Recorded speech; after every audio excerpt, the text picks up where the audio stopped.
Hi, everyone. This is Jason Burek of Wall Street from Main Street. Welcome back to another Wall Street from Main Street podcast interview. Today's special guest is a returning guest. I like having him on every 3 or 4 months to give us his thoughts on the global economy. He's the editor of the Hat Trick Letter at goldenjackass.com. Jim Willie, thank you for joining me again.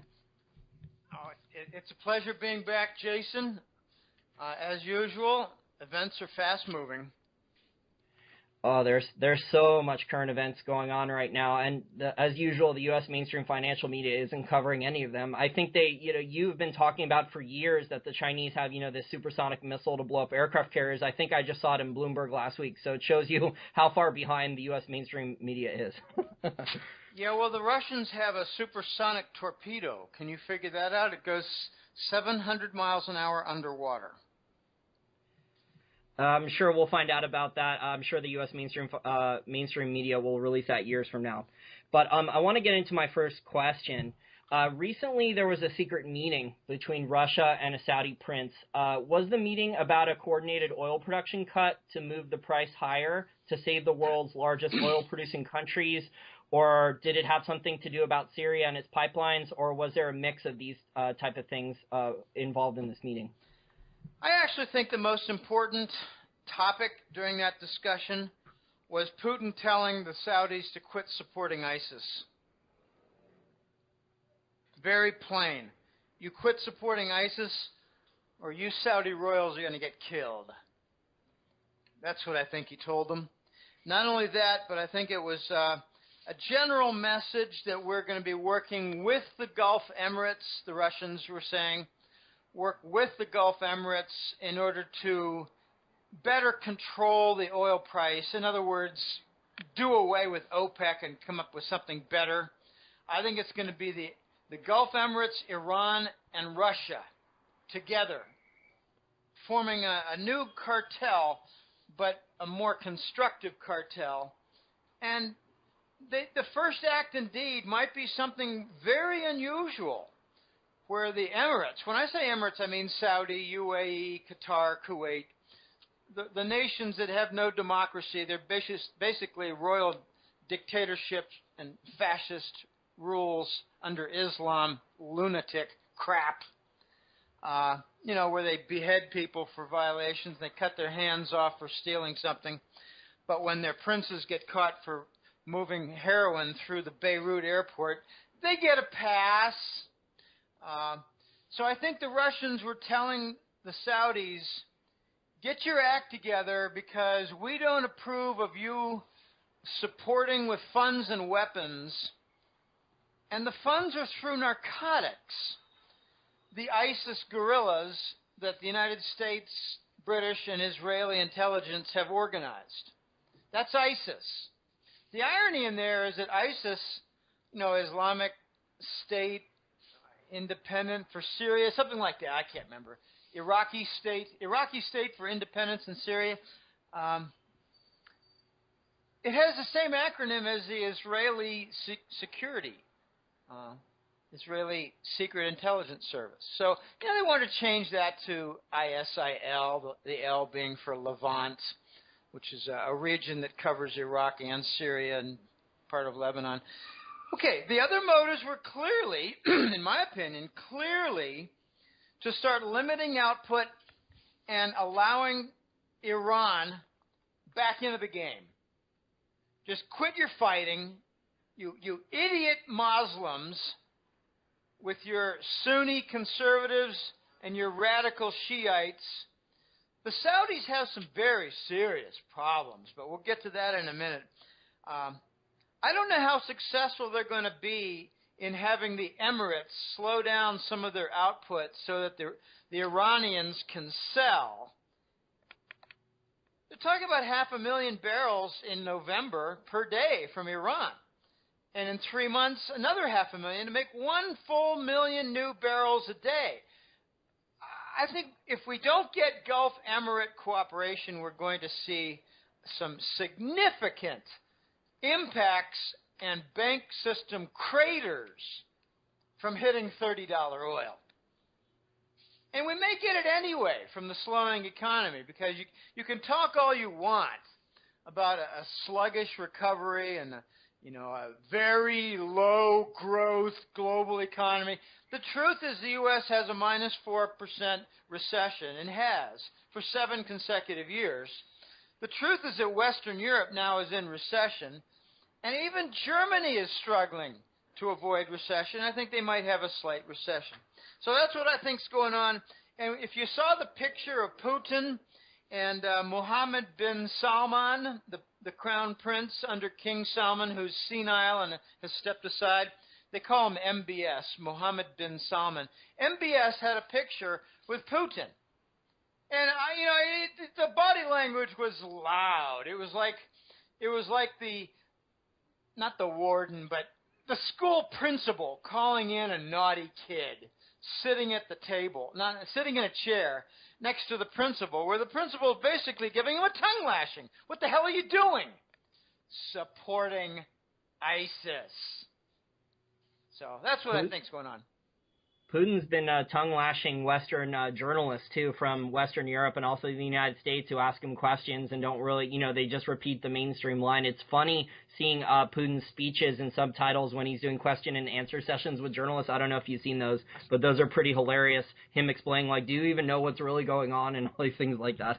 Yeah, do you have any common sense? He asked an elderly, not too old, looked like a 65-year-old press journalist, veteran in London. Do you have any idea what's going on? Do you have any common sense?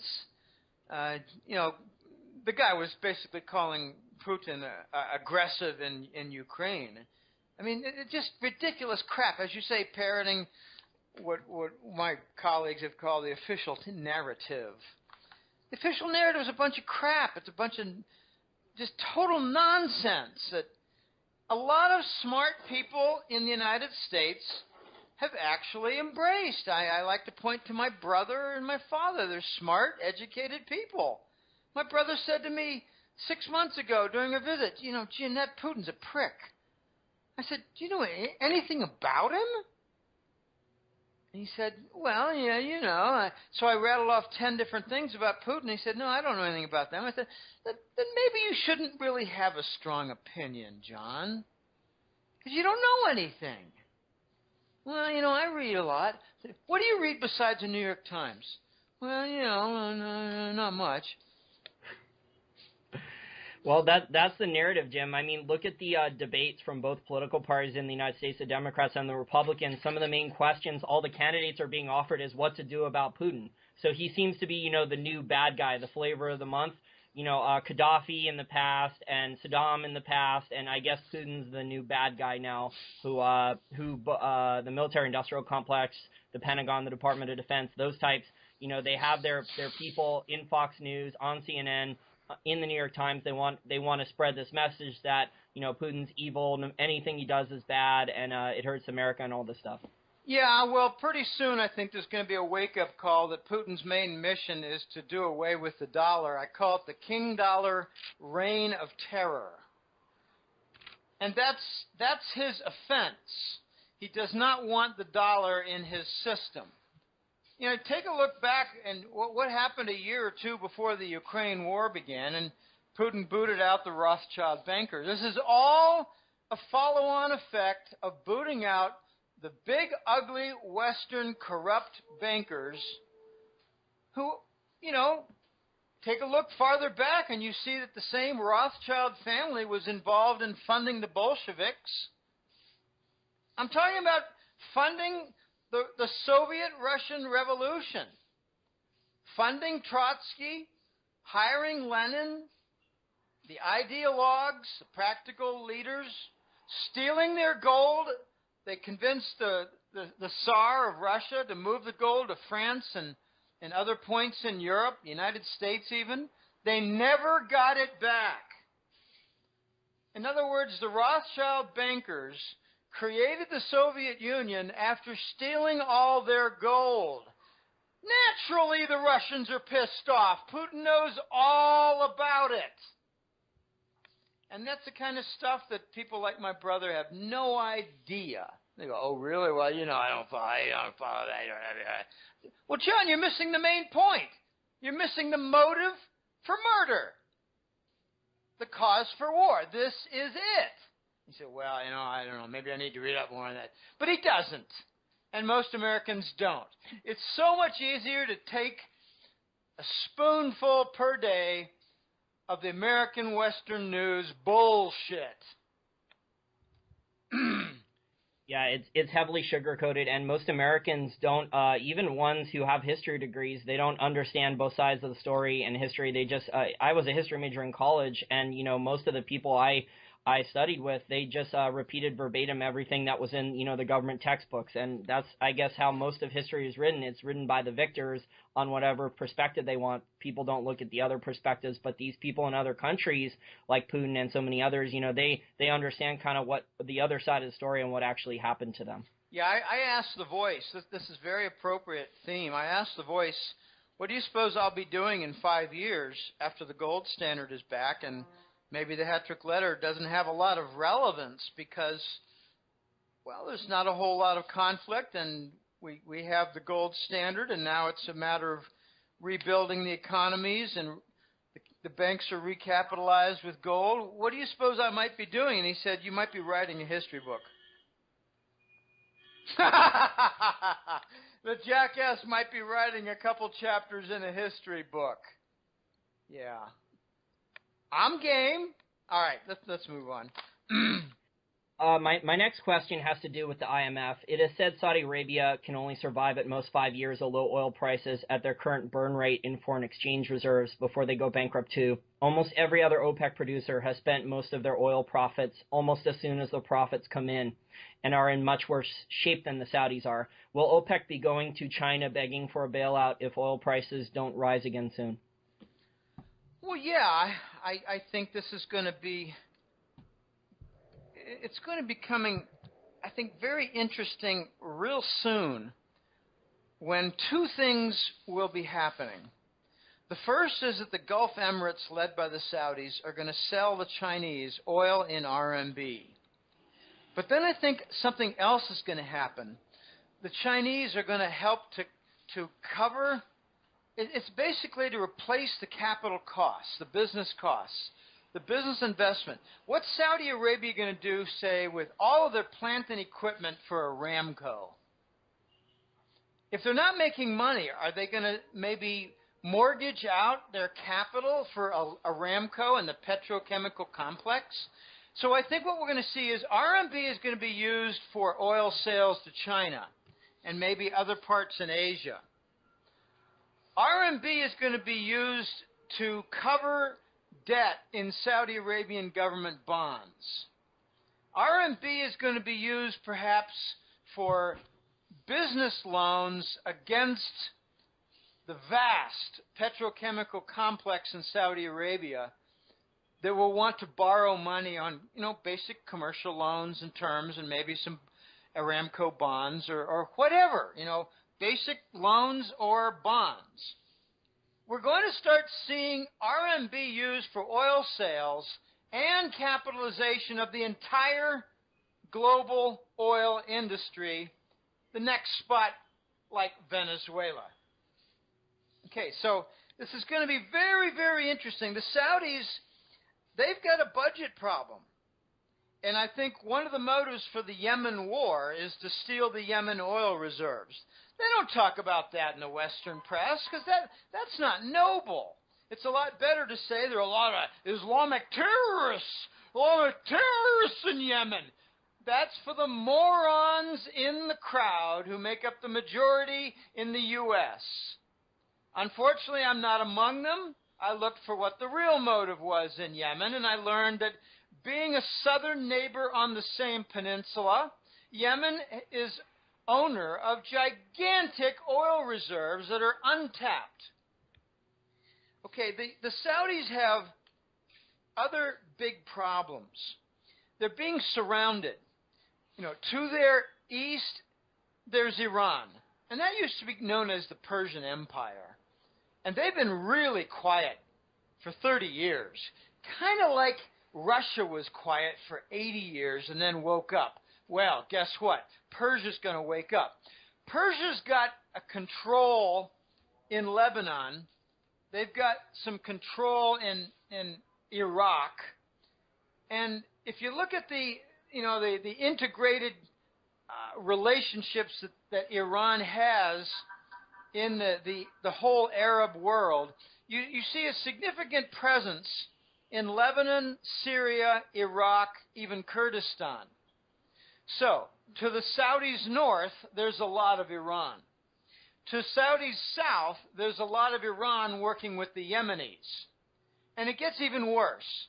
On the western edge, not edge so much, the western side, the western portion of Saudi Arabia, there are a lot of Shiites. And they're more loyal to Iran than they are to the Saudi royals, who treat them like garbage. So, Saudi Arabia could be imploding right into Riyadh, surrounded on all sides. Going to get interesting. Iran is surrounding. I think we have a new Russia-Iran axis forming.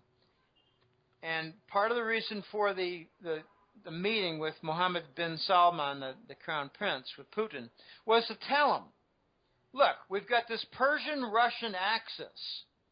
You could be knocked over on your ass by it, or you can join it. What'll it be? And Putin's talking to this inexperienced 32-year-old kid who's got a hobby of the Yemen war. And they're bombing hospitals, they're bombing schools, they're doing exactly what the Americans are doing in Syria. Bombing bridges, marketplaces, schools, hospitals. It's called war crimes. The U.S. does it all the time, and we call it fighting terrorism. So, the Saudis have some very big problems. I think, if I had to sum it up, I'd say the Western elite have a real big backfire at work, because the Saudi empire, the Saudi royal house, the House of Saud, it's all caving in.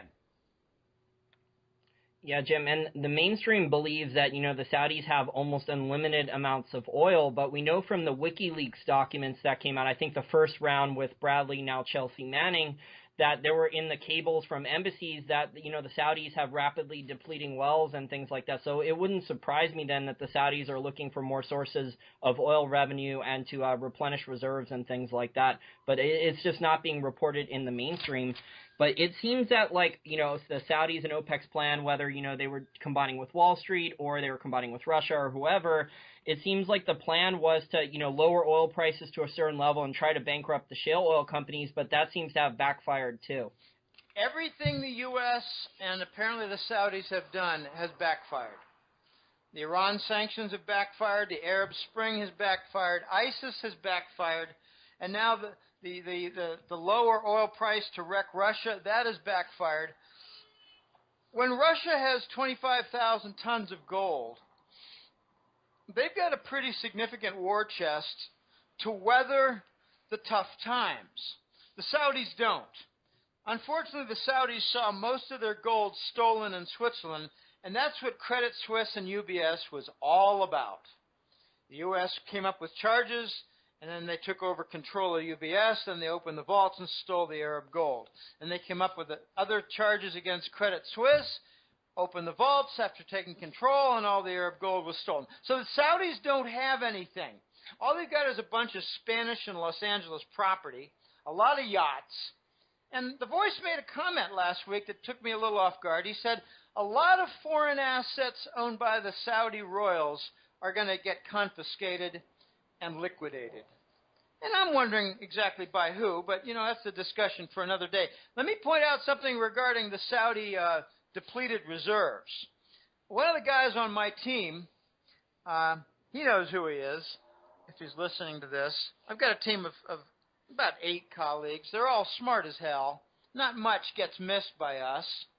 And they're really responsible for one notch of depth and quality for the hat-trick letter. Well, this guy wrote me back in 2007. I mean, he's been on my team a long time. I met him back in 2005, and we joined up. And he wrote me and said, take a look at this, Jim. It's the Oil Drum. It's a website. It's very technical. It's got a lot of geologic engineering, petroleum engineering, seismic stuff. But he said, take a look at this one little article within it, one story within it.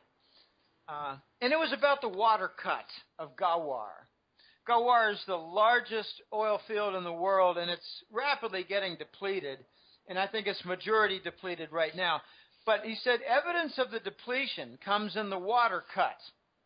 And for Gawar oil field, it was 95% water that they were bringing up and only 5% oil from the Gawar field in 2007. And an update that I heard a few months ago was that it was up to 98%. So they're only getting 2% oil out of their biggest oil field. But they've got several oil fields. Now here's where the irony comes in. The other oil fields in Saudi Arabia, besides Gawar, are mostly on the western side of Saudi Arabia that is under Shiite control and pays a lot more attention to Iran than Riyadh. So if there's some real big problems in Saudi Arabia and they have trouble keeping control of all of their elements, their regions, they might actually lose control of their richest and most abundant oil production in the western provinces of Saudi Arabia that might follow Iranian orders a little bit more. So this is going to get very weird, very dicey, very fast for Saudi Arabia. Yeah, there's so much behind the scenes that goes on in the oil market. I mean, the oil market is such a large market. Most countries are dependent on oil either to consume it or produce it and make a lot of money off of it. My next question is also about oil. We've seen on Zero Hedge articles about this. Some Wall Street commodity traders are whether it's Wall Street commodity traders or someone else, are illegally buying $10 a barrel oil on the black market from ISIS.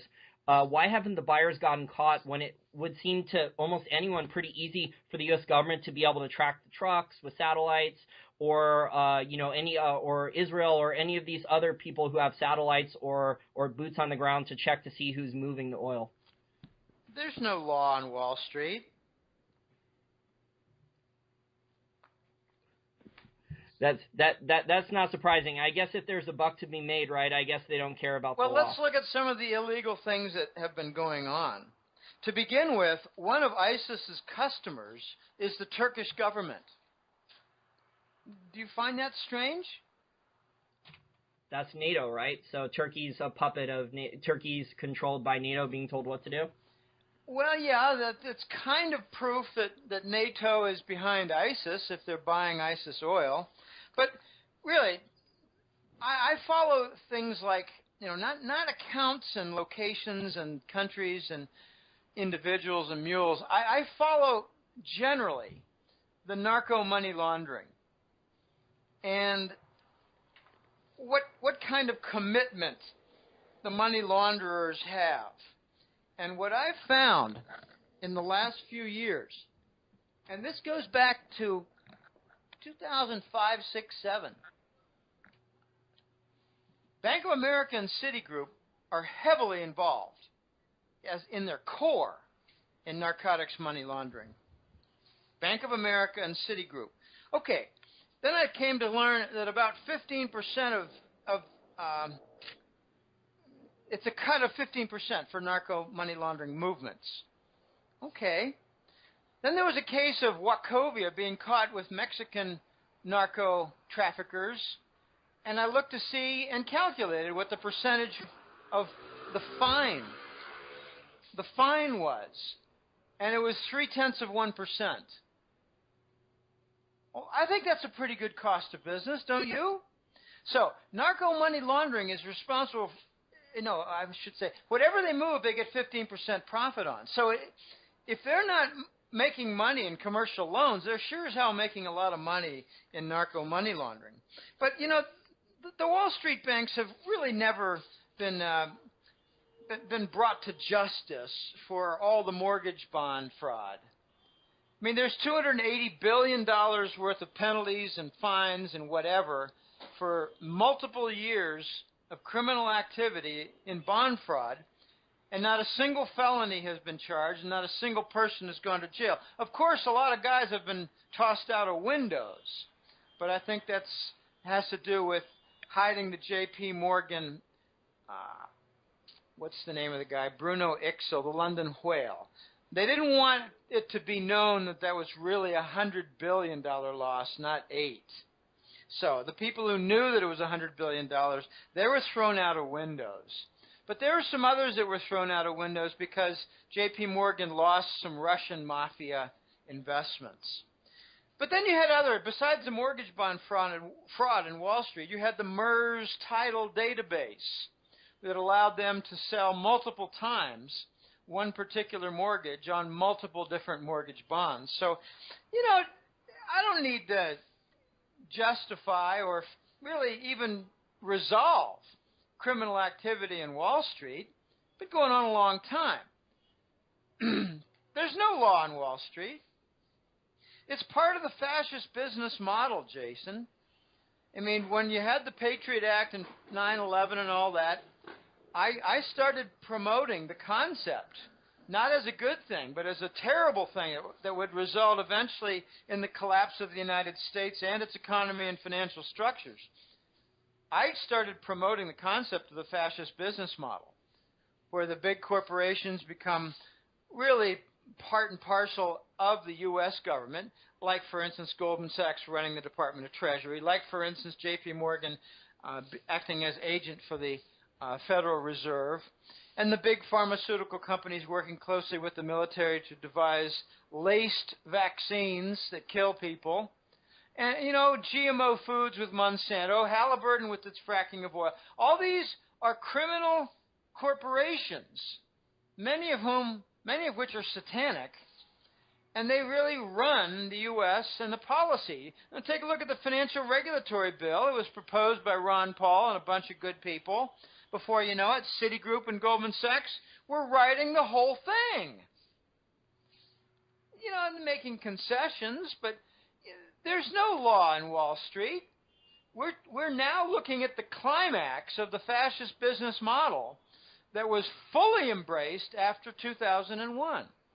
So here we are 14 years later, and we're looking at a systemic failure, economic collapse, annual 4%, 5% recession. We're looking at a treasury bond supported by $1 trillion per month in hidden QE. It covers a lot of things besides the treasury bonds. We get breakdown all over the place. This is the climax of the fascist business model. So if Wall Street's buying ISIS oil, hey, fine. I don't give a crap. It's all breaking down. It's all collapsing. This is, the Roman Empire, and Obama is Nero. This is game over.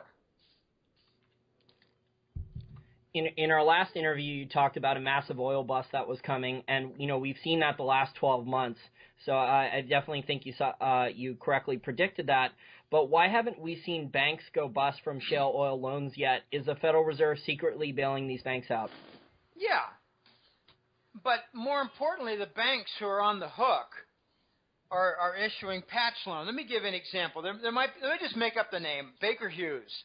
Suppose Baker Hughes has got a $3 billion loan with Citigroup, and it's got a payment due of $50 million next month, and they can't make it. So Citigroup gives them another loan for $50 million. This is not complicated.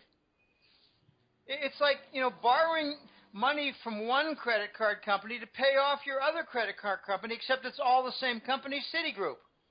So the big banks are saying, look, we don't want you to default. We don't want you to even make an admission that your loan covenants are in violation, meaning that they're not making sufficient profit on a monthly basis from certain projects. So instead of allowing them to fail, they say, well, we'll lend you the next payment. Okay, well, you don't default when your lender lends you the next payment. I mean, it'd be nice if my MasterCard bank, let's call it Bank X, Bank X says, Jim, you've got a big payment coming up of $1,100 next month. And I say, well, I can't really pay it. I only have half that. And they said, oh, that's okay. We'll pay it for you, and we'll add it to your line of credit. We'll add it to your loan balance. Okay, well, it's not complicated. So I think the banks are feverishly working to prevent loan covenant violations, and the big banks and the big energy firms, they're on the hook together. If you take a look at the failures to deliver on Treasury bonds, it's $40 billion a day, multiplied by roughly 25 working days per month. You got $1 trillion. Maybe the volume's down a little bit, as you were saying before the interview, but I'm still assuming that we've got the lion's share, the majority of $1 trillion a month in hidden QE. That covers a lot of loans. It also covers a lot of banks doing their hedging operations for the oil industry. So I think the Fed is covering some of this, Jason, but I think the majority of covering the loans is from the banks who are at risk. They don't want to say, Baker Hughes, you've defaulted. We're going to have to come seize some of your properties, your equipment. We don't want to do that. We're not in the business of doing secondhand sales of drilling equipment. We don't want to lay off all those guys. We want to hope, and this is the stupidity and hopeaholics, we're going to hope that the oil price comes back soon so that we don't have to do this again next month. But after the big banks get tired of month after month after month of covering the necessary debt service, they're going to continue. When they get really tired of it, they'll stop, and then they'll have to say, Baker Hughes, we're going to have to declare you in violation. You got a debt default, and that's just the way it is. And if Baker Hughes has to go down the tubes, then that's the way it is. And if they get bought out by the Chinese, that's the way it is. So the banks have a motive not only to prevent their own bank from suffering a large partner's default, they don't want the Chinese banks to come in and take over these businesses and industries. And they will. So that's what I think's going on. Yeah, it's funny you bring up the Chinese banks, Jim, because I was actually going through the financials of Petrobras, which is one of the largest, one of the larger oil producers. It's, a partnership between the government of Brazil and private. And, I was reading through their financials a number of months ago, and they were saying how basically, they have to sell $60 billion worth of assets as soon as possible to get cash. They have an enormous amount of debt. They didn't anticipate, having this low cash flow and profits and things like that. And then they were talking there about how they're going to need a bailout from Chinese and Asian banks. So the management team actually wrote that in their financials. I was shocked to see it in there. So I guess they're going to be going hand in hand to the Chinese and other Asian banks for a bailout in exchange for a large amount of oil. Yeah, well, there are a couple things to comment there. The Brazilian oil deposits, they're not easy. I mean, when I say Brazil, don't call it Petrobras. It's the major player in Brazil. They call them the salts, and it might have a deeper name, a fuller name, but I just call it the salts. What it means is it's buried under the sea, under salt deposits. And it's not right off the coast 3 miles. It's 200 miles off the Brazilian coast. These are not easy properties and deposits to exploit and produce from. It's part of the reason why Petrobras is stuck. They're going to blame it on the oil price, but it's really two things besides that. They're difficult deposits to exploit in an industrial way, commercial way. But the second thing is, and this goes, very much in sync, in rhyming terms with what Venezuela did. They basically wrecked their national oil company by putting in non-engineers at critical spots, like engineering spots. They put somebody's friend rather than an engineer with expertise. And there were a lot of loans given out to the buddies of the executives running the corporation. Whether it's Venezuela or Brazil, it's largely the same story. Incompetent people in positions of authority within the engineering firm and a lot of loans.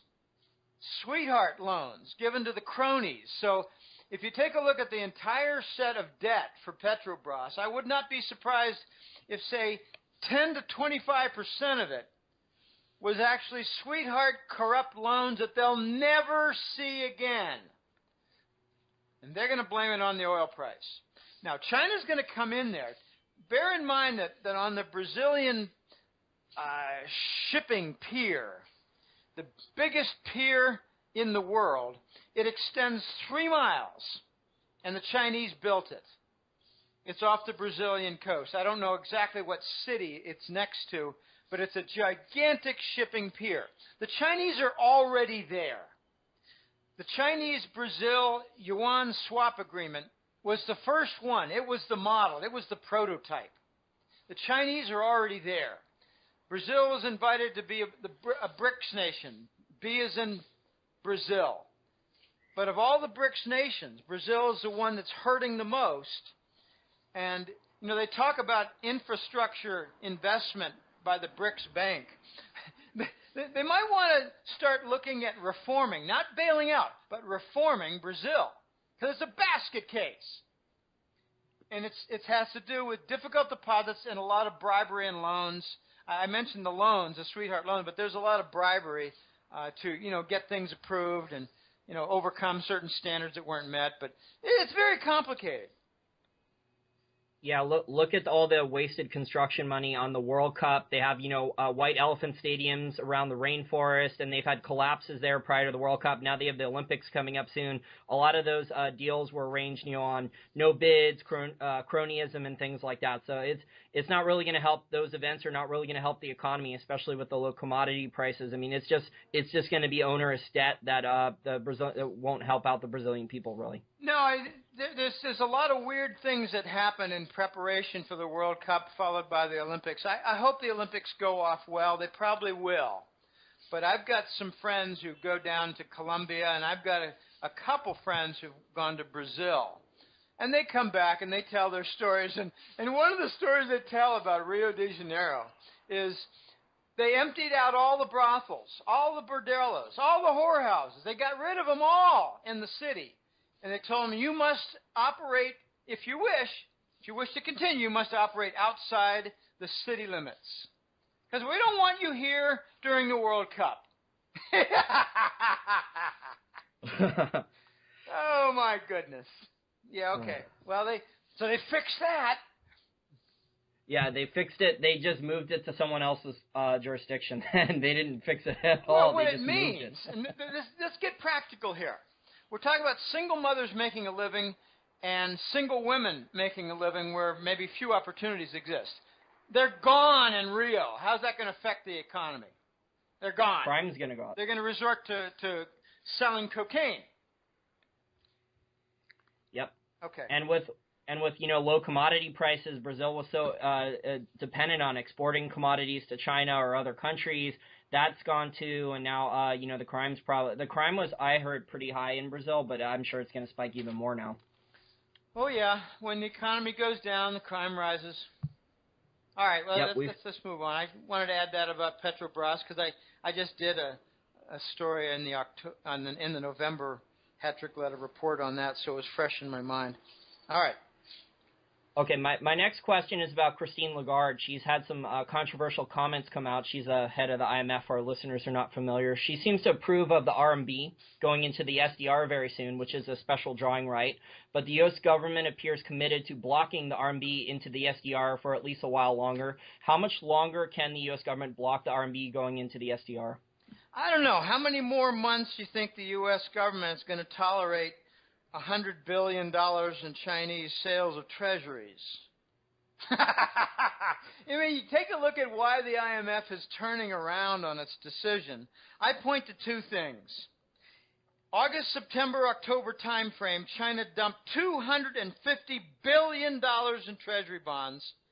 If that's not a warning across the USS dollar bow, I don't know what is. Okay, the other thing the Chinese did was they said, okay, well, what are your requirements for IMF inclusion? And the IMF came back with a certain accounting standards. I don't have the exact name for it, but I think it was SDDS or DSS. I think it was SDDS. I don't know what it stands for. But anyway, it was an international standards for accounting, and China just conformed a few weeks ago. Okay, well, they did so in order to remove an obstacle for the IMF inclusion.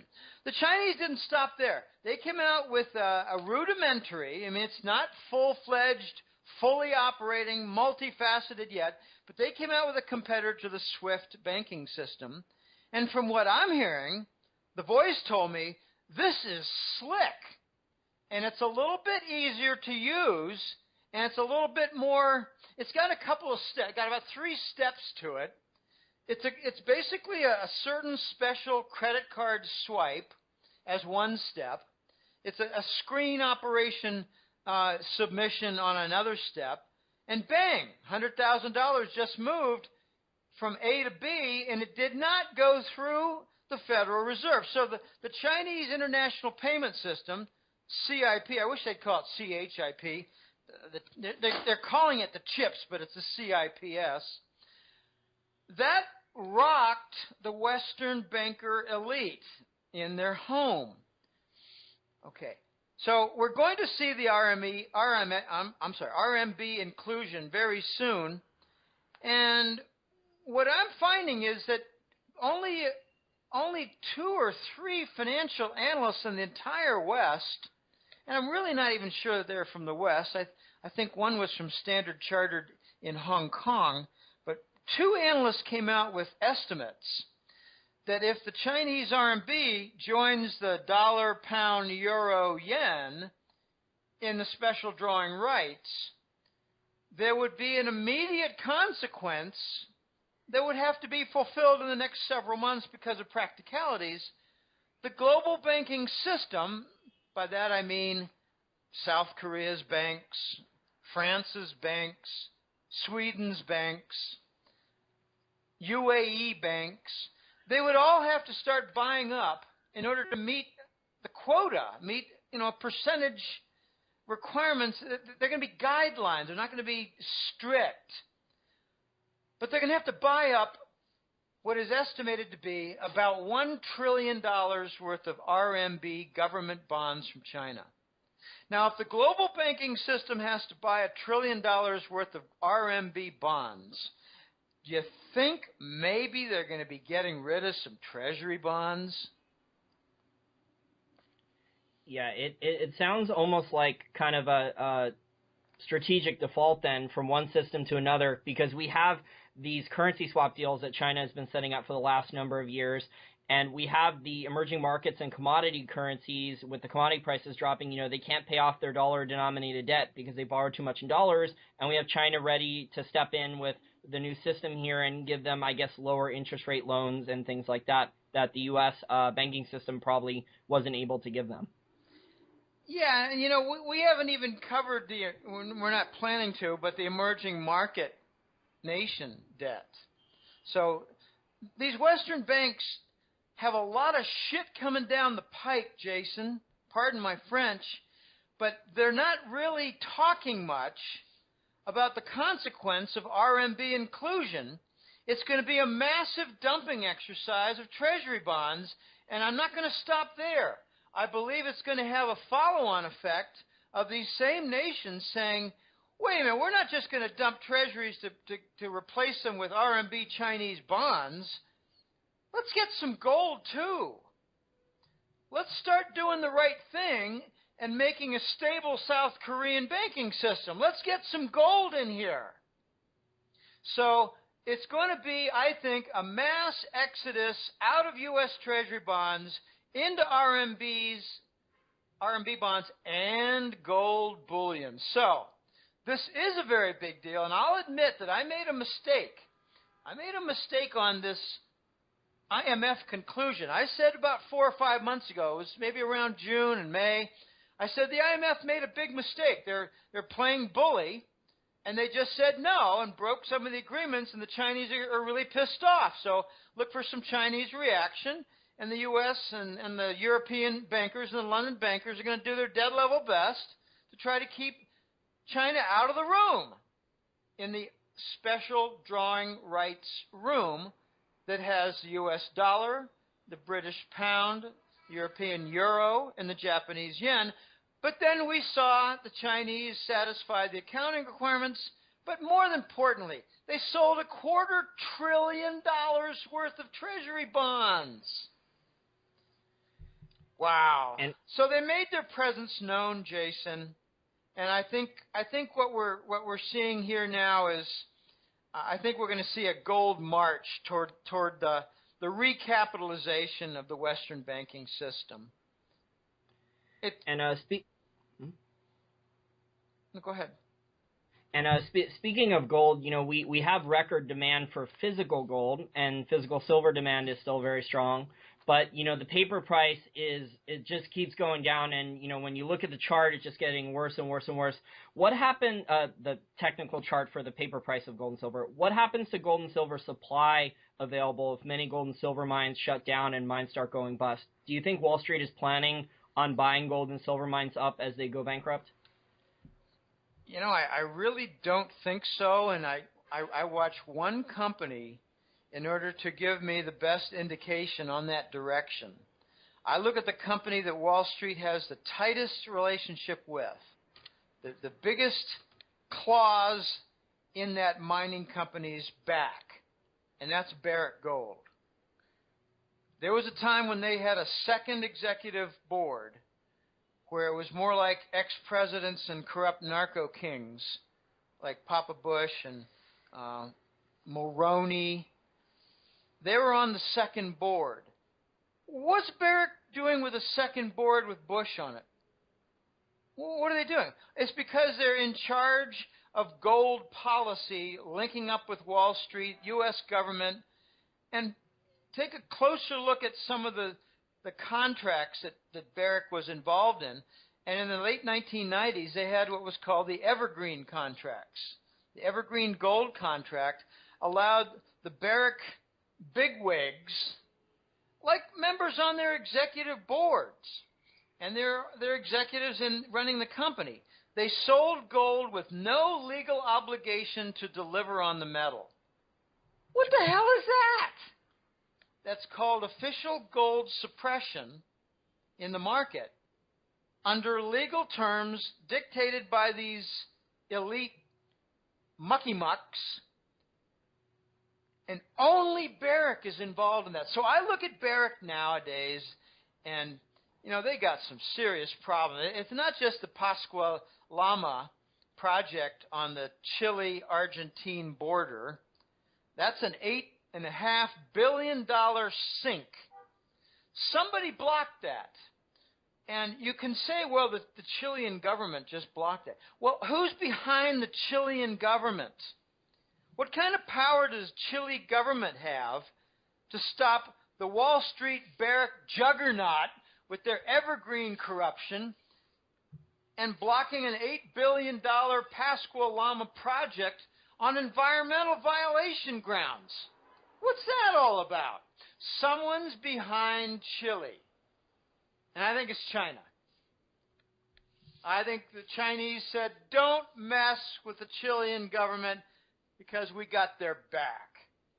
All right. Now, lately, in the last couple of years, we're seeing, especially in recent months, a number of Barrick properties being sold. And it's, again, the Chinese coming in.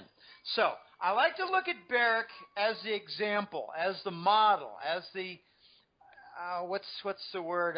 Barometer. Pardon me? Barometer, but also the template. That's it, the template. The template to be followed. I betcha, this is a gut feeling, and it's a little bit astray from the question. I bet China has been taking some interest in the Barrick business and the Barrick properties for two purposes. To try to neutralize this elite linkage with claws in their bank, to learn about their technology for gold mining, but mainly, and this is hard to prove, mainly to get rid of the evergreen logjam so the Shanghai Gold Exchange can lift the oil price without the evergreen logs sitting in the way after 18 to 20 years of clogging up the system. We don't have a firm estimate. It's probably a national security issue. What's the estimate of the total evergreen contracts that are screwing up the gold market? Contracts sitting in there suppressing the gold price where there's no delivery of gold. I think the Chinese are trying to buy up the evergreen logs, buy up the Barrick technology, and neutralize the Western elite control. If they took controlling interest, say, of the Federal Reserve, the Chinese, they might have realized shortly afterwards, after looking over some of the books, that they needed to control the Barrick corrupt site. And that's what I think is going on. But, okay, a little bit more on the question that you asked. I think we're seeing a parallel movement right now. I'm a little confused. I'm trying to find my notes here. Okay, the Chinese are buying gold and silver properties. Okay, if these mining companies go bust, look what China's been buying in South America and especially in Australia.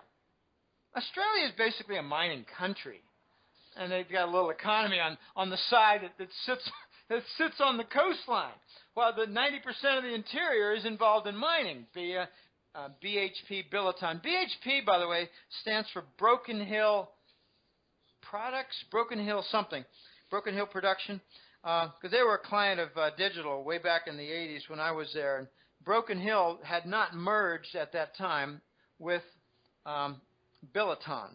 Okay, so do you think the Chinese are going to continue with their gold mine acquisitions? Well, sure, and they have been. They're taking minor percentage interests in lots of North American and Canadian, especially Canadian mining companies. So I think the Wall Street banks are going to be told to back off, Jason. Yeah, because I've seen rumors on the internet that, like, oh, the bankers, they're making so much money shorting the paper, gold, and silver price, and they're buying physical. I've heard from my sources in New York who trade in New York that they buy physical metal with the profits because they know they know that the paper metals price is going to get smashed. But I've also heard other people say that, oh, the plan is to just destroy the paper, gold, and silver markets and then come in and buy up the miners for cheap. But obviously when you force companies into bankruptcy, there's going to be bidding wars for it, and it looks like China has the most cash to do these bidding wars. I've also heard rumors, you brought up Barrick Gold in China. I've also heard rumors maybe the Chinese use the Chilean government influence there with the environmental stuff, but I've also heard rumors that China wants to go in now and buy up 50% of Pascua-Lama for pennies soon. So I've heard that's pretty persistent rumor going on now, that they're in negotiations with Barrick to buy up like 40 or 50% interest in Pascua-Lama at a deep, deep discount because Barrick's in such a huge hole. And wouldn't it be a great surprise if a month later the environmental violations were lifted?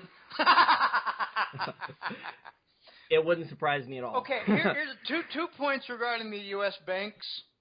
I don't think they need to go in to buy the mines because they're making money in two ways right now. Recall we got the 0%. And notice that every time there are rumors of a rate hike, it doesn't happen. They don't want to destroy the Wall Street bank bond carry trade, where they borrow money basically for free and invest in the 10-year bond, put on 30-to-1 leverage, and they earn 60% a year on that for free with free money. Okay, they're making money with the bond carry trade. Now, if you listen to Ben Fulford, you'll hear that certain parties from the East are trying to stop that. Okay, what's the second big business that the American banks are involved in that are making them big money? It's narcotics money laundering. So, they've got the bond carry trade, which is lazy money, corrupt profit. They've got narco money, which is easy money, and they're not at risk of being caught because they're running the U.S. government. Okay, I think the Chinese have told the Fed which they largely control in secrecy, to tell their satellite Wall Street banks, back off, you're not buying into the mining industry, and this is a very good piece of news. If it's true, and I think it is. Yeah, I think any token interest rate increases because obviously like the mainstream financial media is saying, oh, it's like a 70% probability now the Fed's going to do a token rate hike or a couple of these things. I think, if they actually do them, they're going to backfire tremendously. And there's a lot of people making so much money off this financial repression now at lower rates with bond carry trades and things like that, like you said, that, those people, they have a lot of influence. And also stronger dollar, there's a lot of corporations that don't want a stronger dollar. I'm sure, these large corporations, multinational ones that are U.S.-based, they're going to start bitching to the Federal Reserve if the dollar keeps getting stronger that, you're hurting our earnings. We can't get our stock options and bonuses and things like that. We can't financially engineer the earnings higher if the dollar keeps getting stronger. Well, they've got these companies, multinational U.S.-based companies, they've got 25, 30 years of business investment outside the U.S. If there is a rate hike, suppose I was invited to be a member of the Federal Reserve Board. I'm not trying to make an arrogant argument or anything. They're not going to. But suppose I was in there and they asked my advice and they were going to, give serious concern to my advice on a rate hike. I would suggest they do a 1/32nd percent, a 32nd of 1% rate hike, just to see what would happen. Not a quarter. A quarter's a lot. That's 25 basis points. No. Let's do a lot less. 1/16 is 6 basis points. Let's do 3 basis points. 1/32nd. Let's see what the reaction is, and let's be willing to reverse it in one day if we see a bad result from some hidden convexity or this or that. No, they're not going to do that, though. I think they're not going to do any rate hike at all. In fact, they might go negative because they're stupid. I've got a phrase that I put in my Hetrick letter for November, and a couple clients commented, there you go again, Jim, that's a quotable. Going to negative percent would be like the banking system breathing through their asshole. They might. They've had their heads up their asses so long, why not breathe through their asshole? Yeah, these are stupid academic Keynesians. Keynes basically said in general theory interest rates have to keep going lower and lower and lower. The mainstream media won't talk about what Keynes really said in the general theory. He wanted the worse the economy was, the more he wanted all the interest rates brought down. And, some of these academic Keynesians, they say, well, we can go worse than zero. We can start penalizing people for holding any savings at all. Well, so I think if you look closely at Keynes' work, he believed in liquidation of failed companies. So we're not following Keynes anything.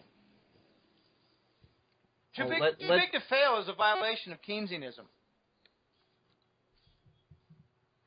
Well, let's leave Keynes for another interview. For another interview, I had Rob Kirby on the last one, and he went through Keynes' background. He said some interesting things that I already knew, but people on interviews don't discuss those because of all the crazy stuff Keynes was actually into. He was a total hedonist. My next question though is about Wall Street banks starting to rapidly embrace the blockchain technology behind Bitcoin. Is this another part of the elite's plan for a cashless society where all transactions are taxed and tracked? I like to admit my shortcomings. And, I've been pointed out a couple times with some email that made an incorrect forecast. One recently was, hey, look, we had the Chinese New Year in February, and Shanghai Gold Exchange did not enable a higher gold price. Okay, that's correct. That's something that I said was wrong. It didn't work out that way, but it might be just a delay. All right, when it comes to Bitcoin, Jason, I don't know a lot about it. I decided about 5 months ago that this thing is coming on the scene, and someone wrote me and said, what do you think about the cryptocurrencies? I didn't even know what it was. What is it? I said. Oh, Bitcoin. Oh, okay. Well, I don't know much about it.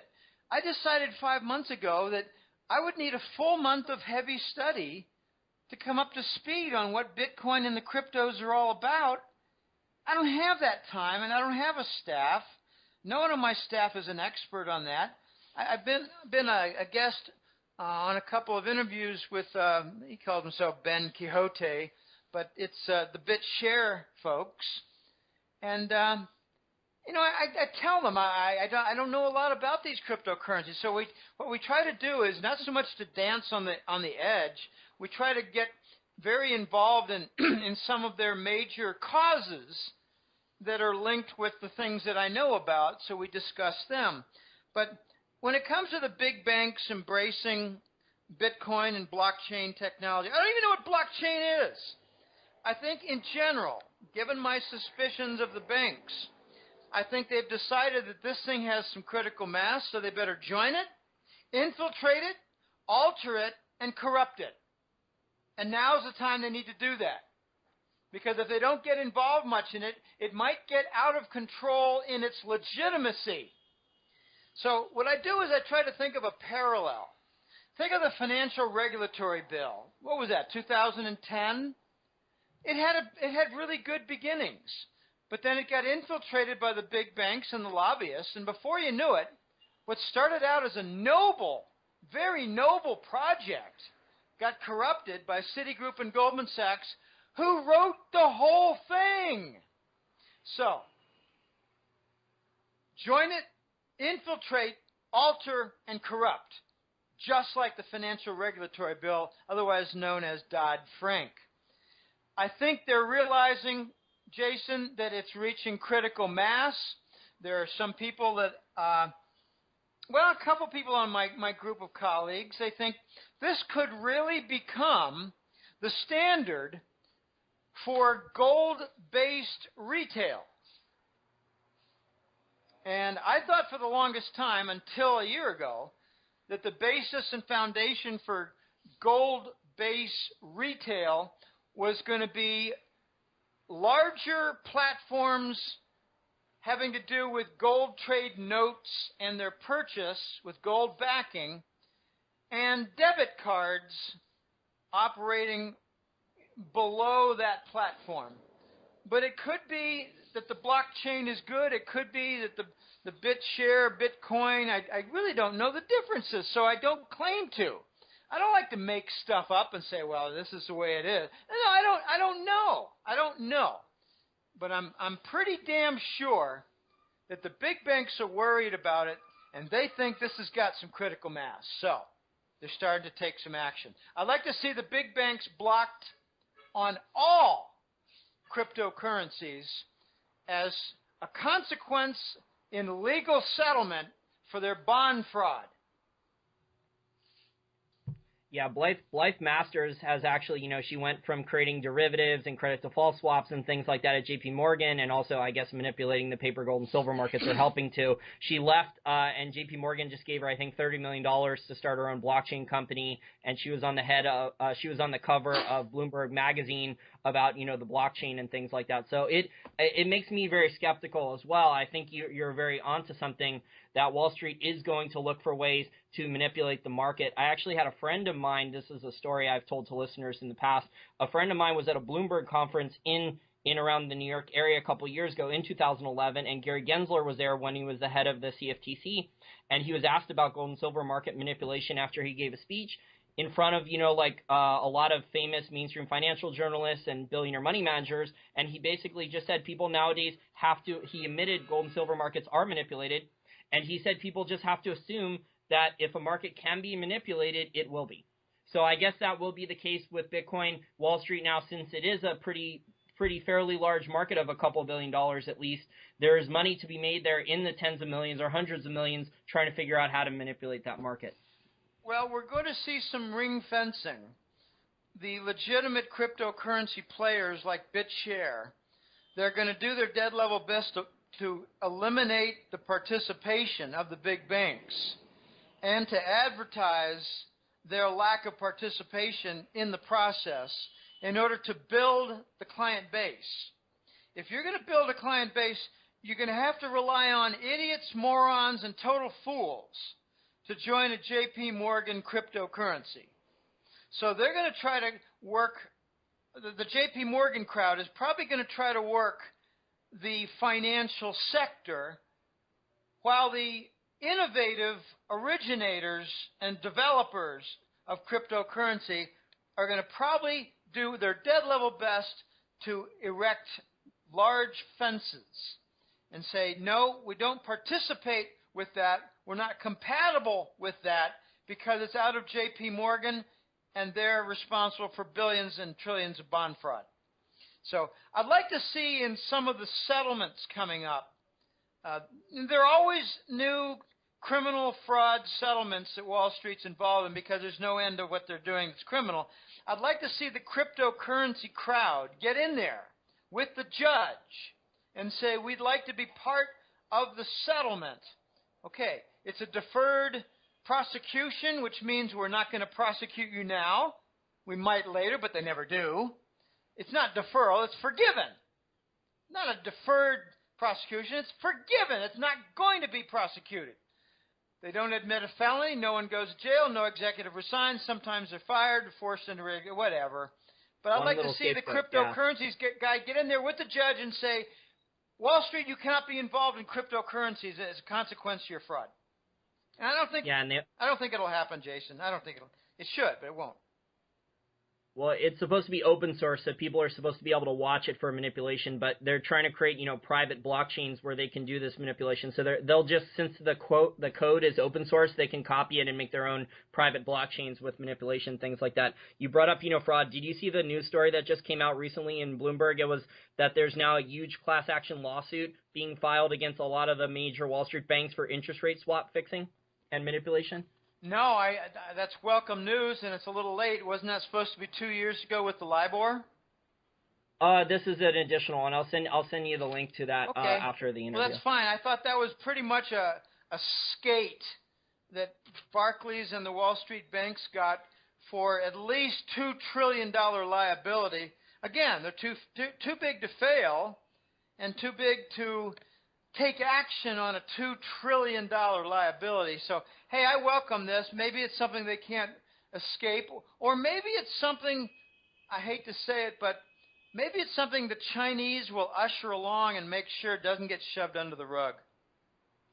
Yeah, I mean, American people should start to put the pieces to this puzzle together. I mean, the banks have manipulated LIBOR. They've manipulated, currency markets, helped manipulate. They've gotten fined for these. They've gotten so many fines for manipulation of different commodities markets and now interest rate swap fixing and things like that. I mean, all these things together, people still trust the banks. It's just amazing. I guess people, most Americans, are just totally brainwashed. Well, I give an example of my brother. My brother was, he's not listening to this. He doesn't listen to anything I do. We were like twins growing up, and now he's doing very well in Chicago with his own little business, a private business. But he likes looking up the New York Times to see what's going on in the financial set, political set. That's all well and good, but it doesn't really translate into knowing what's going on. There's so many different things going on that are just way above people's heads. People need to grasp some of these concepts. They need to grasp what the Ukraine and Syrian war are about. It's about energy supply to Europe. It's about pipelines. They need to grasp what ISIS is all about. It's about U.S.-sponsored terrorism in the Middle East. It's part of Arab Spring. There's so many things going on that people need to get their wits about. And my brother just doesn't know about gold. It's sad. Phi Beta Kappa economics degree in college. And he said, Jim, I didn't have a single course that even mentioned gold. I said, well, John, what the hell did you learn? He said, you had a double major in political science, and you don't even know what fascism is. Well, I know what fascism is. Then why don't you understand that the president is promoting fascism? Well, I just don't see it that way. We've got a bunch of Americans, 90% of them are brain dead. 10% of them I talk to, and that's great. Maybe not all 10%, but I'd like to. I have a nasty, cynical way of looking at things. In the United States, 90% of the people are just blockhead stupid. and it cuts across racial lines, class lines, educational lines, business line, white collar, blue collar. 90% of them are blockheaded stupid. Okay? That's what I've noticed. Doesn't matter if they've got a good degree from a good school, had a good job for 25 years. Doesn't matter. 90% are blockheaded stupid. Just had an argument yesterday with an American about 9/11 at Thanksgiving dinner, and I just said, let's not talk about this anymore, okay? Let's just leave it alone. Okay, of the 10%, only 10% of the 10%, so only 1% are actually doing anything to protect their life savings. So you got 10% are blockheaded stupid, in my opinion, Jason, and I hate to say it, but it's what I think. And of the 10%, 9% are aware but not doing anything about it. Kind of like my brother. Well, I know that the money system on Keynes is not quite right, but I just don't have time to follow all the gold stuff. I used to invest in the mining companies, but I lost some money and I quit, so I'm not doing anything more. Okay, my brother's among the 9% of the 10 who are aware. He's just not doing anything about it. He's lazy. So, of the ones who are not blockheaded stupid, 90% of them are just lazy. Well, I got so much to do, and I got family obligations. I work pretty hard, Jim, and I come back from home, and I don't want to read about depressing stuff. Okay, then don't. But what you're left with, Jason, in my opinion, is 1% of the American population. I'm not talking about 1% being the ones controlling everything, the banker, the 1%. No, I'm talking about 1% of the population actually doing something to protect their life savings. That means 3.3 million people are doing something to protect their life savings, studying avidly, subscribing to the Hat Trick Letter or other gold-based newsletters that promote what's going on and really increase awareness. Only 1% of the society, but 9% are good potential ones. That's another 27 million people. 28 million people. They could, because they're aware. But 90% of them are lazy. Laziness is a very dangerous human characteristic. Oh, I know what good eating habits are. I know what good exercise habits are. But, hey, I come back, I like my pizza, and I'm 280 pounds now. I let myself go 18 to 20 years ago, but I really know what a good diet is. There are a lot of lazy people who are aware. And that's my little speech about America. I don't think they're all blockheaded stupid. No, just 90%. Well, we do have a rapidly growing libertarian movement in the United States. I've heard it's estimated at 20 million and growing. But yeah, they may be listening to libertarian stuff and starting to wake up, but they don't trust everything in terms of investing advice in the economy. But they are starting to wake up. We're starting to see a lot of people that don't trust either political party, and then maybe they're starting to look at Ron Paul or your work and at least question what the mainstream narrative is. I have two more questions though before I let you go. They're both about currency swaps. China is negotiating a large currency swap bailout with Venezuela, probably in exchange for a massive amount of oil. Will this be the model, how the developing world, commodity-producing countries with too much dollar-denominated debt will strategically default on their debt, on their dollar debt, and then gain financing from China and Chinese banks? I can't think of the acronym for the Venezuelan oil company. I think it's PDVSA. But let's just call it the Venezuelan State Oil Company. The Venezuelan oil company is basically ruined. Chavez for 20 years put cronies in there at top engineering spots, had a lot of thefts of their treasury, had a lot of sweetheart loans, and the result was they had, after just 5 or 6 years of Chavez in charge, influencing PDVSA, they had about a 20 or 25% reduction in output. Okay. I think China is getting involved here to try to guarantee a couple things.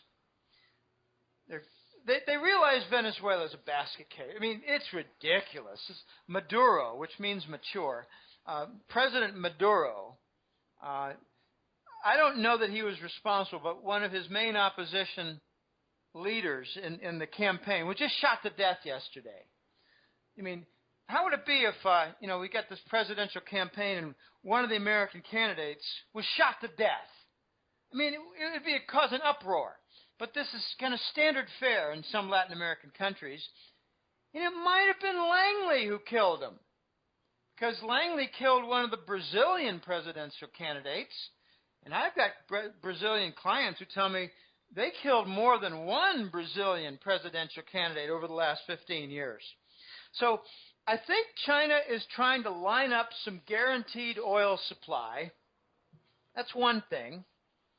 I think they're trying to line up a naval base in Venezuela. Remember the Nicaraguan canal deal? The only thing that's really made progress is the Chinese naval bases. I don't think the canal will be ever built. But I think the Chinese naval bases will be. Okay, China wants a presence in the I don't know what you call the Atlantic coastline of North America. I'm sorry, South America. The northern coast of South America. It's the Colombian, Venezuelan, and in Guyana. But Guyana's just a wasteland. It's just a forest. It's a jungle with totally undeveloped. There might be some mining interest in there. All right, so China wants a military base. China wants some guarantee of the oil supply. China's already got something like a $17 billion swap agreement with Venezuela to lock in imports, exports, and make sure that they can sell some Chinese goods to Venezuela in return for some Chinese oil, Chinese gasoline. For Venezuelan oil, Venezuelan gasoline, and Venezuelan diesel. So it's the oil and the oil products, the fuels. China wants them. Okay, that's great. That's great. Fine for China. If it becomes larger volume, 17 billion is kind of peanuts. In the go-go days, several years ago, China was accumulating $20 to $23 billion worth of treasury bonds every single month. So if they got $17 billion for a yuan swap agreement between China and Venezuela, that's kind of small. Let's see if it becomes a much bigger deal where, say, China buys, I'm just making this up, it could happen. Remember I was talking about China buying the infrastructure, the business capital behind the energy industries. Wouldn't it be interesting if China says, we'd like to make a $20 billion investment stake in PDVSA, the Venezuelan state oil company, for your equipment, for your petrochemical processing plants, because Venezuela's got what they call heavy oil. It's not only thick, but it's also heavy in contaminants. So they have to do a lot of processing before they ship it as final crude oil that heads off to some refineries. There's something else, I think, in addition to military bases, in addition to maybe business capital investment in the Venezuelan energy business, their company. I think there's something else that China would like to do. I think they'd like to get some control over the Venezuelan state oil company business operations. They might want to put in some of their own hand-picked people and boot out the Chavez clowns that have corrupted it. So they might have some deal working in the next year or so with Venezuela. We'd like to invest, but we'd also like a say and a voice for some of the positions. Now, maybe I'm just dreaming, but China is really getting aggressive in a lot of different aspects of business. They're starting up businesses, hundreds of them, in the United States in free trade zones that have state sponsorship in almost all 50 states. I think they're going to start to get involved, not so much in free trade zones in foreign countries. I think they're going to start to get involved in the energy industries there, all across the world. We'll see. We'll see. It would be an interesting development, but wouldn't it be a boon for, say, the Chinese graduates in their engineering schools who are bilingual in English or Spanish to get placed in the Venezuelan state oil company? I mean, they're going to start exporting their college graduates and their university specialists. Just a matter of time. But we'll see. Again, I think this is going to become, Jason, a real big example of more volume of indirect exchange dumping U.S. treasuries for a tangible purpose. And the tangible purpose could be for buying oil, buying diesel and gasoline, but also investing in maybe some of the Venezuelan economy. They might say, we'd like to do an investment. We'd like to buy 3 or 4 of your major companies in Venezuela. Not necessarily the state oil company, but I think their target is going to be the state oil company. They want to lock in their oil supply. And I think at the same time, they would just smile from ear to ear, knowing that they could block some of the export of Venezuelan oil to the United States.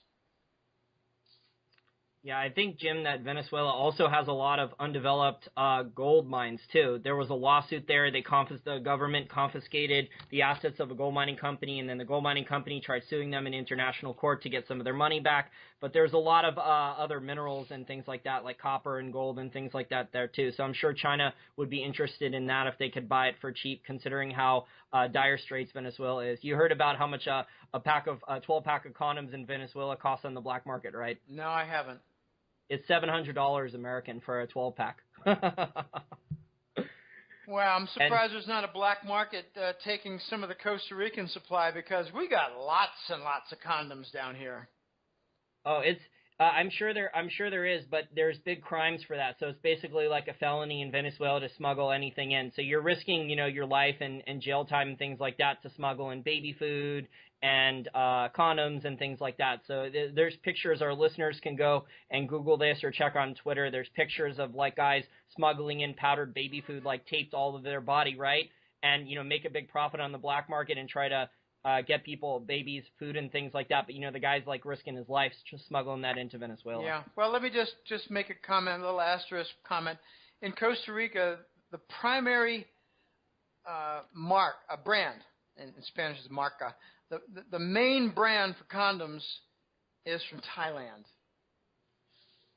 It's not Trojan, not American, not French. You do see some German Baron.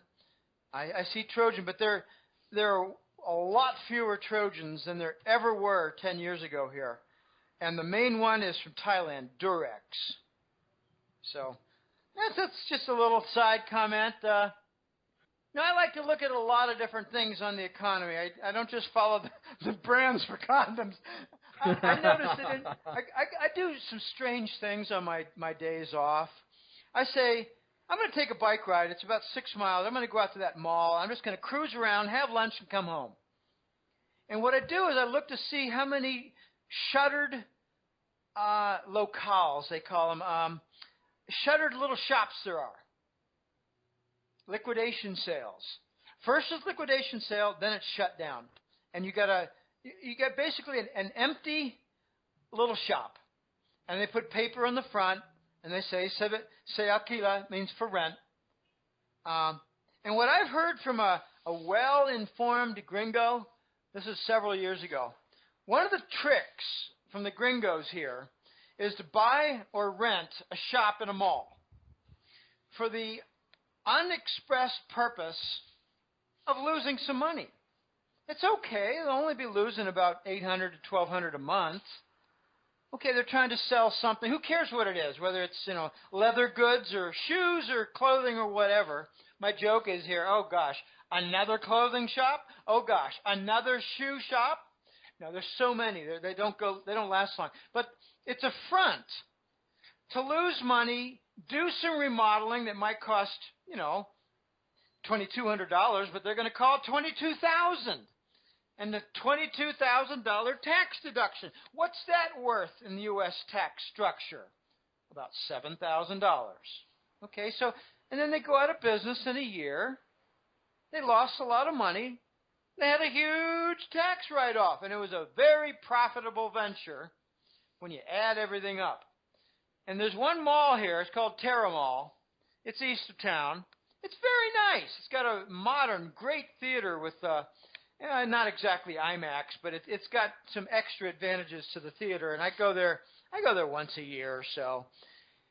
And I was told by this guy, Jim, look around you. 1/4 of these are owned by Americans just to lose money as tax write-offs in a black hole. That's pretty significant. If a niche in the Costa Rican economy is set up by gringos to lose money, of course they employ someone to sell the leather goods and someone to be at the cash register and someone to be the night watchman, whatever. Okay, so part of the Costa Rican economy is for little shell companies to lose money and create a little tax black hole. That's kind of pathetic. Well, this is the dystopia we live in now because, there's so many different governments, although the U.S. is one of the worst ones, all trying to figure out new ways to increase taxes and wanting, more control over looking into people's finances and things like that. Yeah, yep, no doubt. Well, my final question for you, Jim, has to do with currency swaps. We see them a lot in the news. Do you think currency swaps will be the main bailout tool for central banks going forward? It could be. I honestly don't know a whole lot about it, but when you brought it up, I did some little thinking and just, laid down and took some notes for this interview and thought about this last question. If they're doing discounts on currency swaps, it sounds to me like they're trying to do a liquidation of currency swaps. Why would they sell them at a discount unless they thought they were worth less? Not worthless, but worth less. So maybe the currency swap will be some kind of a lubricant tool to do a transition away from the current dollar toward the new Scheisse dollar, as I call it. The phase out of the domestic dollar and the movement toward a new domestic-only dollar that I call the Scheisse dollar. Scheisse is German for excrement, flotsam, jetsam, garbage, rubbish. Okay, I call it the U.S. rubbish dollar because I believe it's going to be coming. I thought it would be maybe in the news by now. Earlier this year, I thought by the end of the year it's going to be in the news, but it hasn't. The delays are unbelievably long. But the new Scheisse dollar, I think, is going to be launched so that it's independent of the international U.S. dollar. And it's going to involve devaluation, like 30% immediately. The Chinese have demanded this. And it's going to be motivated by the fact that foreign producers are going to reject the dollar and say, we don't want your stinking dollar. It's worthless. It's not worth anything. You're printing it at the Federal Reserve and shoving it into your banks, covering your bad debts, and that's illegitimate and unethical.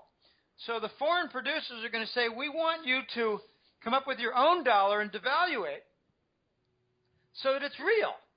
And maybe we'll finance some of your government debt if you discount your currency, and that's how you get a currency crisis in the United States. But it's not well known how the U.S. would go from the current dollar, which has international implications as well. It's the standard for trade settlement. It's the standard for global reserves sitting in banking systems like in South Korea. They have treasury bonds there. It's their foundation. But it's also the legal tender used in the United States. It's not clear what the transition would be for the U.S. dollar to a new Scheisse dollar that's devalued and used only for domestic purposes and used to pay for imports into the domestic U.S. economy. It's not clear how the transition would take place. Maybe it requires discounting of the current dollar. So when you brought that up, a light bulb went on in my head. Maybe this is how we get a transition. I don't know. Yeah, Why, Jason? Why would they sell it at a discount if they think that something's not worth less? well, they can't find buyers if they're selling it at a discount. You're referring to you're referring to the article I sent you from Bloomberg about discounted interest rate swaps. How the Wall Street banks that sell these things can't find buyers at current prices, so they're desperate to attract new business and they're willing to offer some type of discount to sell more interest rate swaps. Yeah. Well, there you go. That's a different road, but it's parallel. That would indicate that we're about to get a debt default in the U.S. Treasuries, and they're trying to discount the U.S. Treasuries in an alternative market because they're going to be worth a lot less. They're supported by QE, but maybe QE won't last forever, so we need a transition to manage the liquidation of the Treasury bond. And that's done with perhaps an interest rate swap. It's not clear at all. The interest rate swap has been an abused instrument that takes the 0% money and produces an artificial demand for a long-term Treasury bond. I don't know how this transition is going to take place, Jason, but we're going to see the end of the U.S. dollar for domestic purposes. We're going to see an end of the Treasury bond because it's broken. You got fractures all over the place. It's not going to 20 years from now, we're not going to have this same U.S. Treasury bond. We're not going to have a U.S. dollar used in, commerce from North Carolina to Pennsylvania. So it's going to be interesting. I don't know how they're going to manage the transition, but it could be that some real whiz kid finance experts have said, let's do a discount on currency swaps and do a discount on interest rate swaps and see if we can get a transition for all the current load of toxic dollars and toxic Treasury bonds. They're not going to survive. QE is a guaranteed death sentence. Yeah, it just makes the problem worse, and it devalues the currency. So, it makes things look, because it keeps the asset markets all propped up, and it makes things look a lot better than they are. But currency swaps are just from one central bank to another. My theory, Jim, is that we have the developed world. So we have like the U.S., Japan, England, the United Kingdom, Europe, Western Europe, the EU. We have these guys all together doing currency swaps with each other to protect their currencies and exchange rates, to protect their banks, to prop up their asset markets. And then we have another group, like the Chinese-led group, the G20 or the BRICS, the other developing countries there. We have them doing currency swaps with each other mostly to transition to the next system. So I guess you could call it, Jim Rickards calls it the currency wars. We can maybe call it the currency swap wars, where we have one group doing the currency swaps to protect the current status quo of the current system, and then we have another group doing currency swaps with each other to set up the new one. So that's kind of how I view things going on right now with the currency swaps. Okay, well, that's a little deeper than what I addressed, and let me comment on that because I got some thoughts that might make some sense. I was told about 2 years ago, by Cato. Cato is one of my sources, and he's the source from deep inside the U.S. government. He knows things that are going on with the Pentagon. He knows things that are going on with the National Security Agency types, Homeland Security. He actually sits on Homeland Security Board. Once in a while, he'll make a trip to Washington and say, I got back. Craziest bunch of bastards you'd ever want to see, Jim. Anyway, he tells me what happened. But what he told me 2 years ago was that this is back in 2013, that there was a significant amount of central bank to central bank movement of dollars where they were selling Treasury bonds to the Fed at a discount of 30 to 35%. This has been going on since 2013. They're trying to get rid of their reserves within their banking system. And bear in mind, this is a year after QE started. I call QE a death sentence for the dollar. But what it does is it alerts all the foreign nations to get out of the dollar because we're corrupting it, undermining it, debauching it. QE is toxic. It's not stimulus. Kills capital and it leads all the nations of the world to get rid of their dollars. So it puts the U.S. system totally dependent on the printing press. We are Weimar. We are Weimar right now. As for the G20 dumps, I think this is the G20 nations getting together, doing the same thing, dumping their treasuries, and not just dumping them at a discount to the Fed, but using them to, say, buy a Nigerian oil deposit. Buy it, use it to create a Nigerian port facility. Spend it, in other words.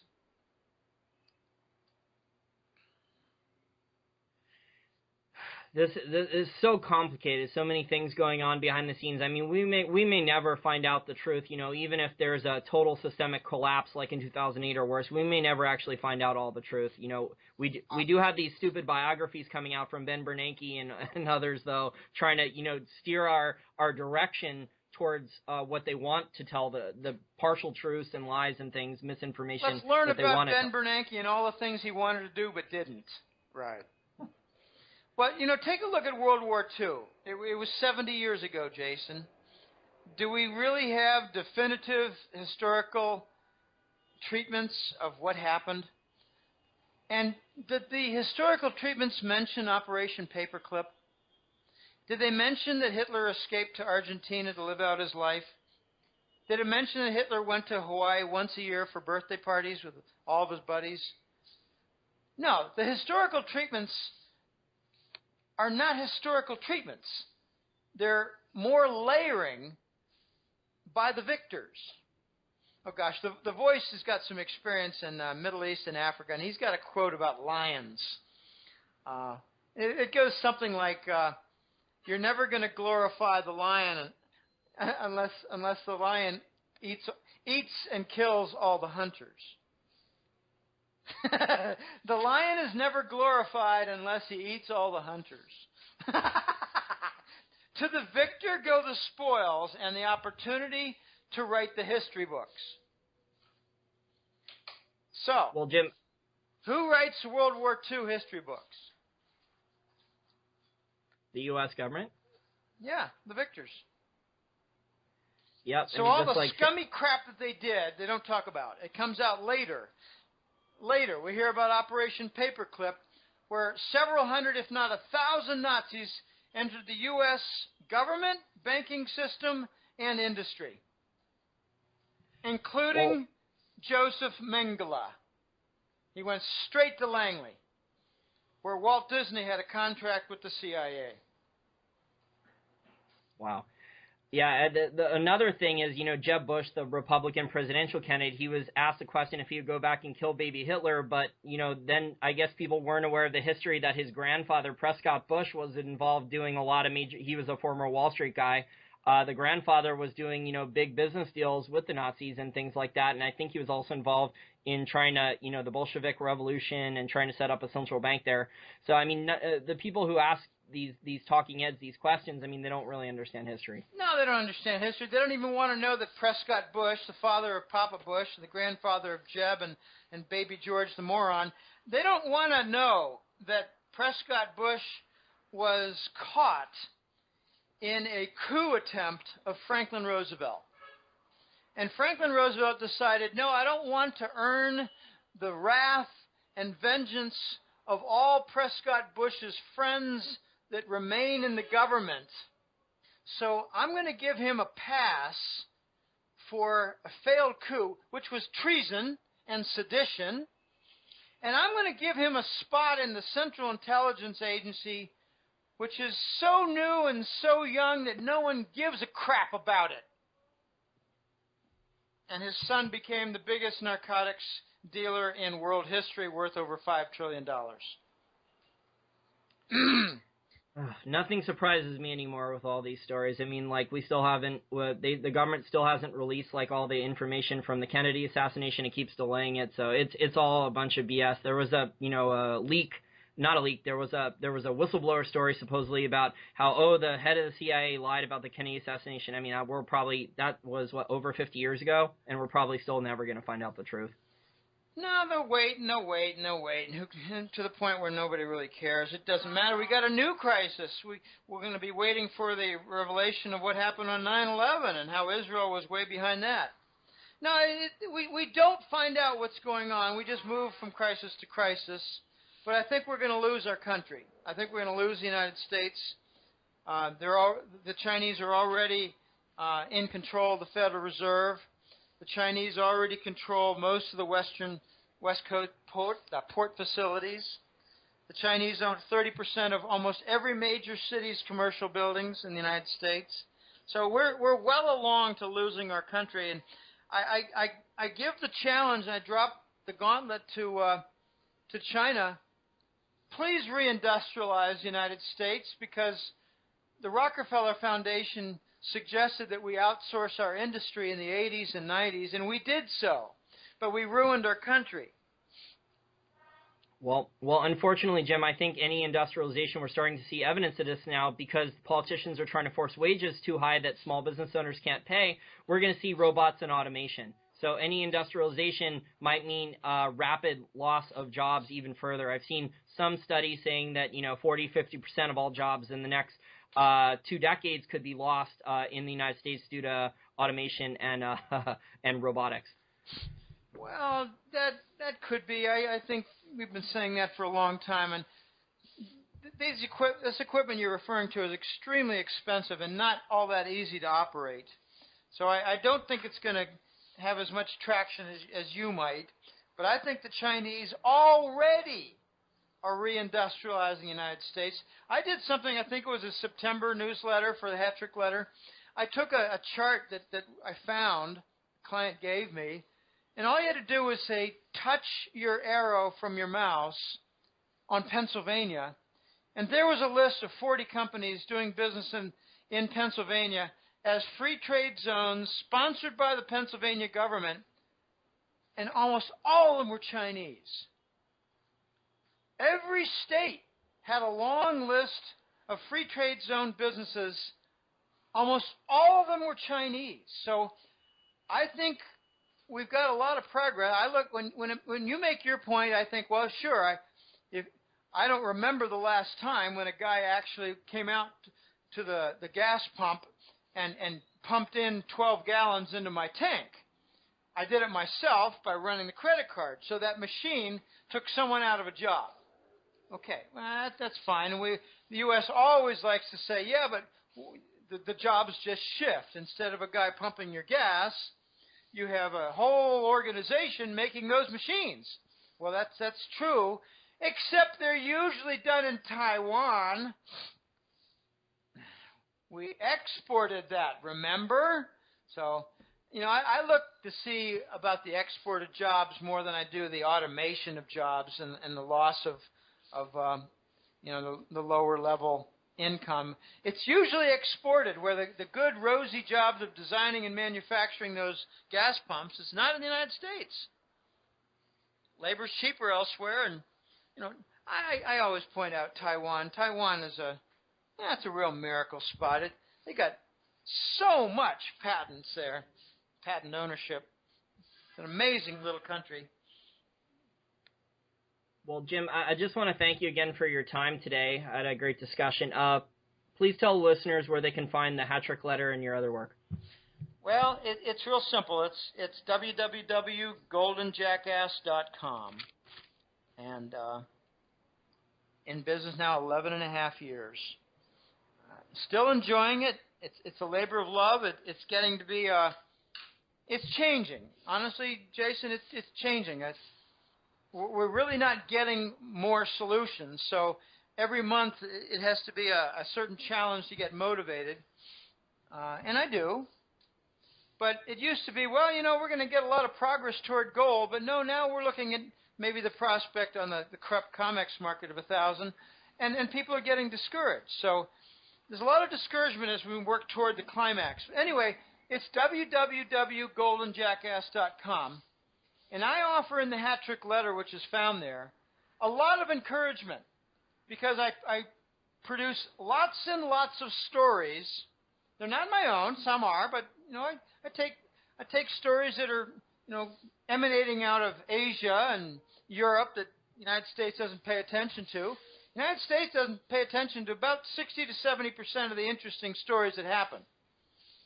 They're not properly getting the IMF inclusion of RMB right. They're not talking about it correctly at all. But I talk about the in-depth of what it means, what's likely to happen.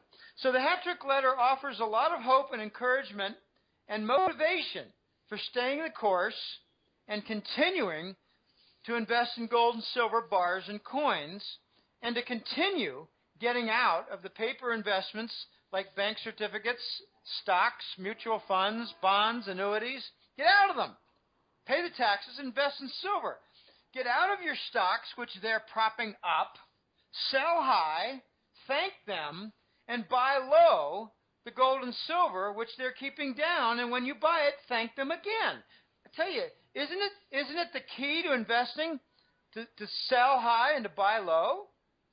Sell when it's higher than real value and buy when it's lower than real value. Do it. Get rid of your stocks. Get rid of your bank CDs. I think there's going to be a slash coming to the bank CDs in the next couple of years where people are just told, sorry, you got a $10,000 CD, but we can only give you $7,000 on that because of the rules that the U.S. government has dictated. It's going to be part of the devaluation and the introduction of the new Scheist dollar. It's going to involve devaluations of your bank CD. So anyway, on goldenjackass.com, www.goldenjackass.com, no hyphens in there, you'll find a lot of free material.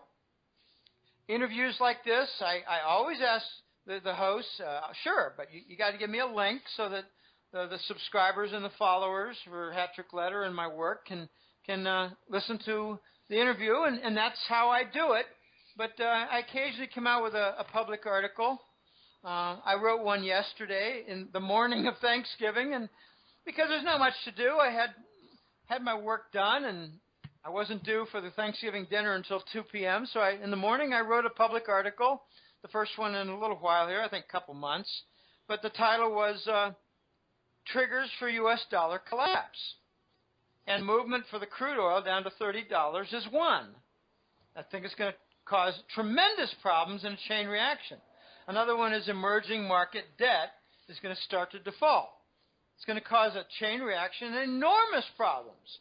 Okay, so we have a number of triggers, and the link for that article is also on my website on the free page. But, look around at the free information. I always tell them, Jason, and sign up for the newsletter. And lately I've been mentioning the two main compliments that I got. And I just got a fellow subscribe last week and said, Jim, I've been reading first it was the October report, now I read some of the November report, and I'm like those other people you mentioned. I'd follow your work for the last couple of years, year and a half, on your radio interviews, and I hesitated to sign up. And I wish I'd signed up earlier. You got a lot of great stuff in there.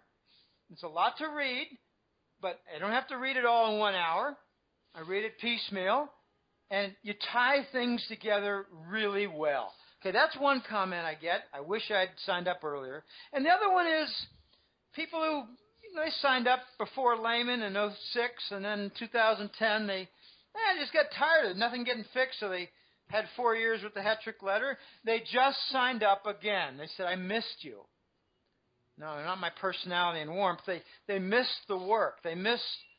Say, I've been reading a number of different other works and websites, and I thought I'd come back to the Hat-Trick Letter. I'm glad I did, because you got some really great stuff the last couple of months. So those are the two big compliments I'd love to see. And it's been 11 and a half years, Jason, and I really didn't think it was going to go this long. But it is, it does, and it's going to continue a while because the U.S. is going to do every single thing it can to extend the King Dollar reign of terror.